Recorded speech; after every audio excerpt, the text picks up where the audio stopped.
Now let's talk about this bad boy. It's the 9315. It's the new 12th generation Intel processor. And you can get this in an i5, you can get it in an i7. And I gotta tell you, price and value, this looks like an interesting machine.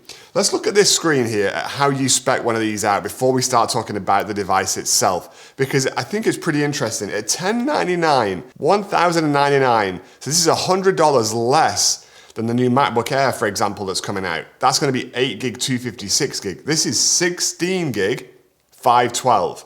I think that's a great starting point for a device today. Anybody looking for a device that's gonna last 3, 4, 5 years, if you use your gear that long, really needs to be at 16 gig and a 512 SSD for storage. So kudos to Dell for hitting that price point. Can I ask the question, Dell, does anybody use your ordering screens that thinks about the consumer experience?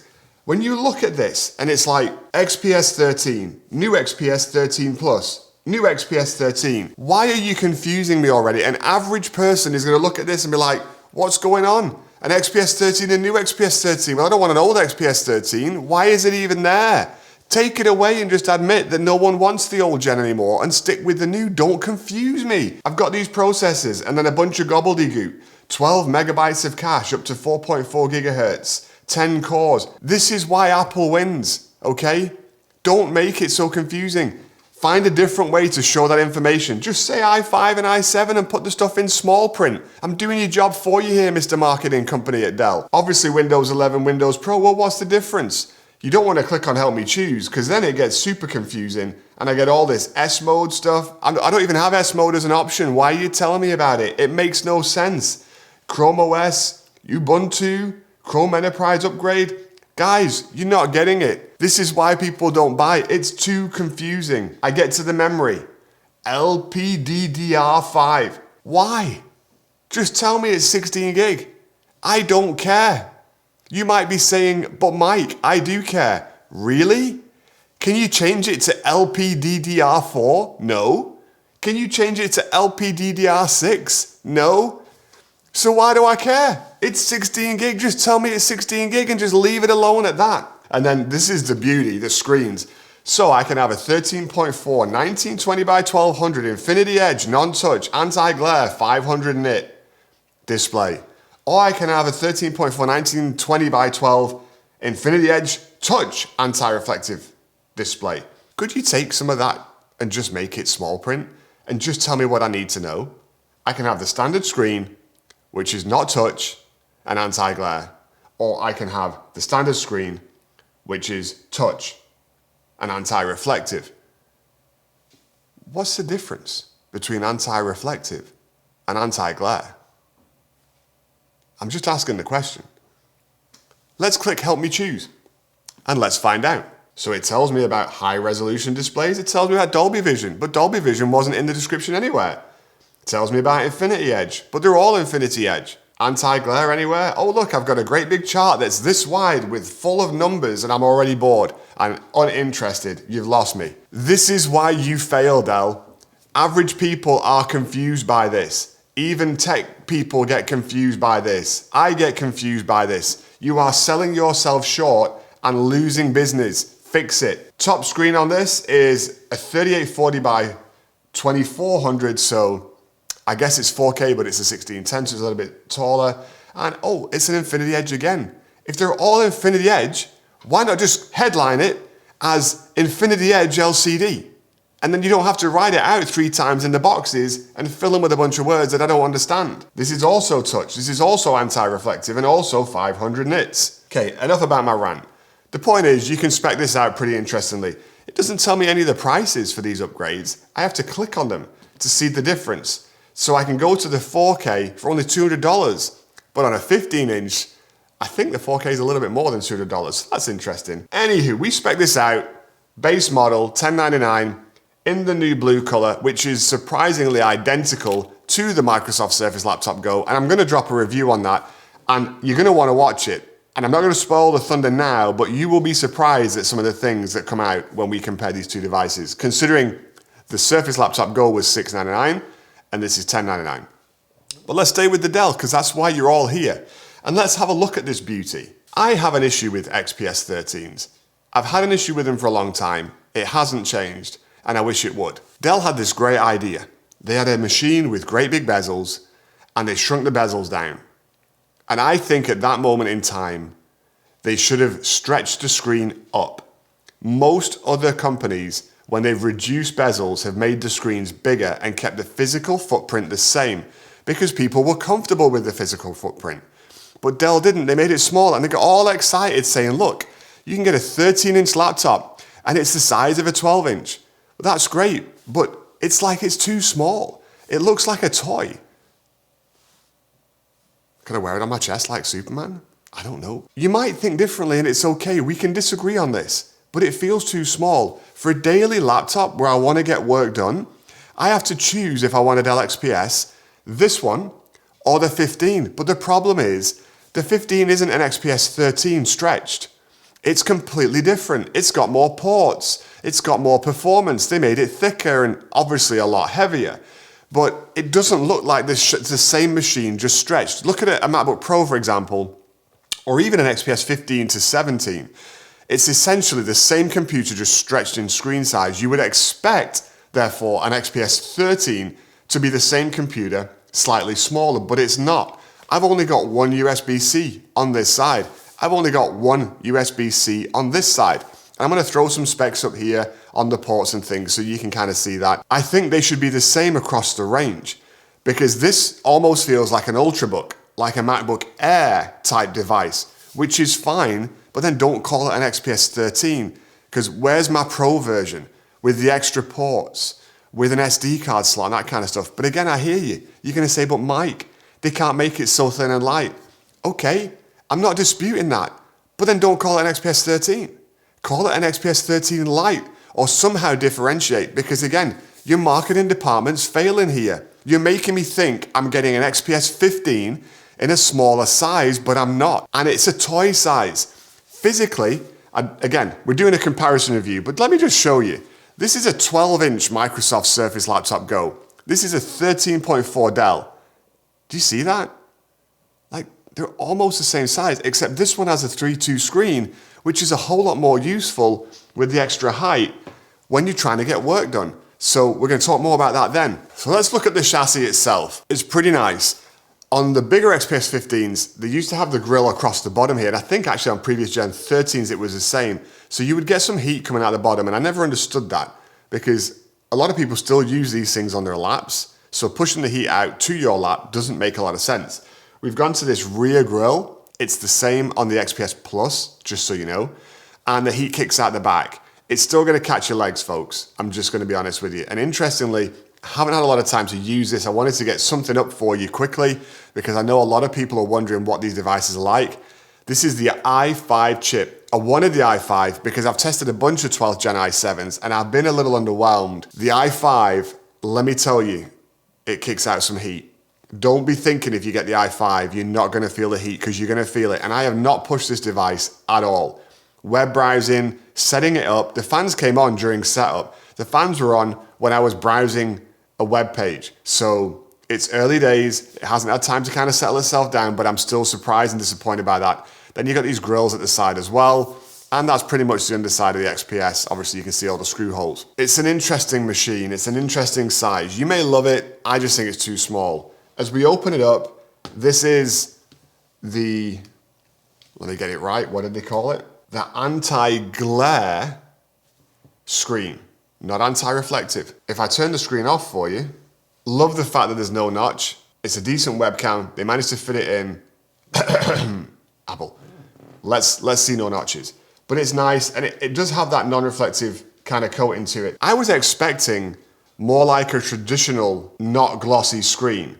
You know, where it's literally like the TFT screen and you can run your finger on it and it's got that kind of little bit of friction to it. But this actually looks, and I don't know if this is going to come out in the close-up shots or not, but this actually looks like a glass screen that has had a coating put on top of it. It's a little bit different. I like it. I think it's quite nice, and I think it looks a little bit more premium. It's just a surprise. It's not what I was expecting. The screen itself, ultra-thin bezels. You know the XPSs if you've used them before. Again, just stretch it a little bit more. Make a 13.8 or a 14 even and go 14, 15 to 17 or shrink the 15 down to like a 14.5.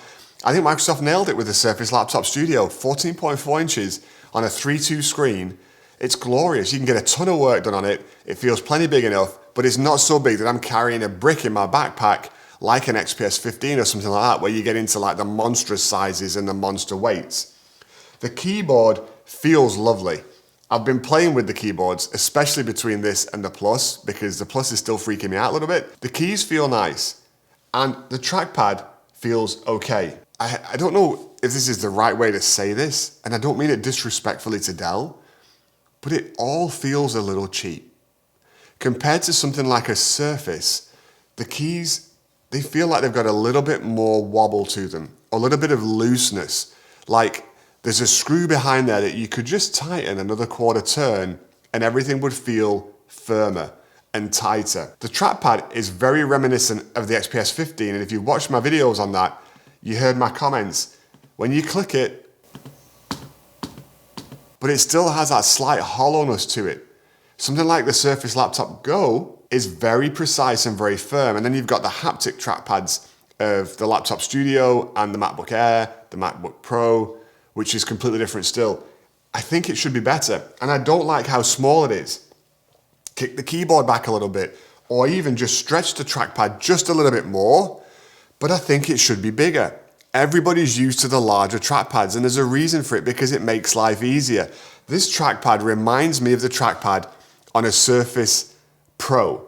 You know, the 2-in-1 device with the removable keyboard that has the tiny trackpad that I personally find so small, it's really not very usable. You're like flicking your finger 3 times to get across the screen and that kind of stuff.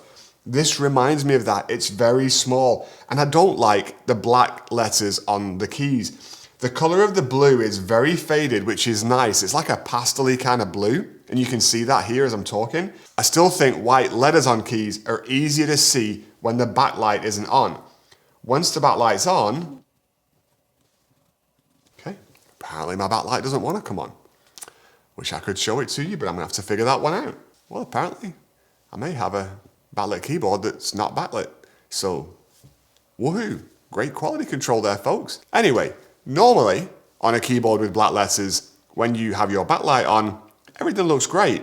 But when it's off and the keys are a little bit of a darker shade, it's just not quite as clear to see and easy to read. Why make it difficult when you can make it easy for us?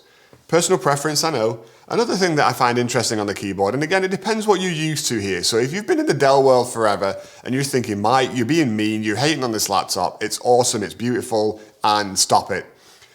Okay, look, I'm just trying to give you the negatives first so that you get some balance in what you're expecting when you get this thing delivered. Can we just make it law? Could we get the president to sign a law that says the delete key should be in the top right corner of every keyboard ever, period? It's weird when it's not there, because I use a dock, I use regular external keyboards, and I change devices a lot, and my muscle memory and my little pinky, he goes to the top right corner where the delete key should be, except it's the power button. So it's bad enough that I miss the delete key, but then when I hit it, I turn the screen off and the thing shuts down because I hit the power button. Yes, it might be my issue, and maybe I need to go to Delete Keys Anonymous and retrain my muscle memory. But if I do that, I'm gonna have issues when I use my external keyboard. So just be mindful of it. It's a little thing. The rest of the keys are pretty much what you would expect. Page up and page down are on the up and down buttons. Again, I just think that's a little bit small. I prefer to make them a little bit larger because I do use them fairly regularly. But it's a nice size keyboard. It's a nice layout.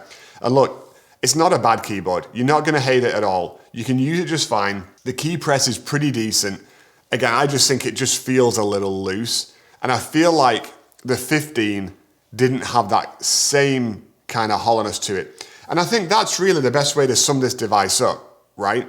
You think that you are getting an XPS 15 professional level powerhouse device workstation. You think that with an XPS 13 name, you are getting the same device shrunk down, but you're not. You're really getting a light version. This is an Ultrabook. This is a mobile, portable, very small, very easy to fit in your backpack Ultrabook. And if you see it for that, I think it actually works pretty well. But for me, that's not the case. I'm expecting the shrunk down XPS 15, just like a MacBook Pro 14 is essentially the same as a MacBook Pro 16, just physically smaller. And I think that's where I start to feel a little bit disappointed because the keyboard doesn't quite feel the same. The trackpad does. Unfortunately, both of them need to be improved, but it does feel the same. You know, the thin bezels look awesome, but other brands are catching up now, so it's not as impressive as it was a few years ago. That said, there's no way to really improve it. It looks great and it works. Again, I just think you could have used that and stretched it maybe even a half an inch and just give us a bit more screen real estate to play with. Because I think for folks who want true portability, they may be looking at smaller sizes still.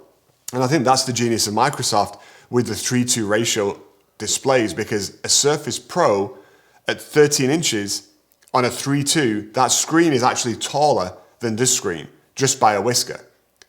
But it's almost half an inch smaller.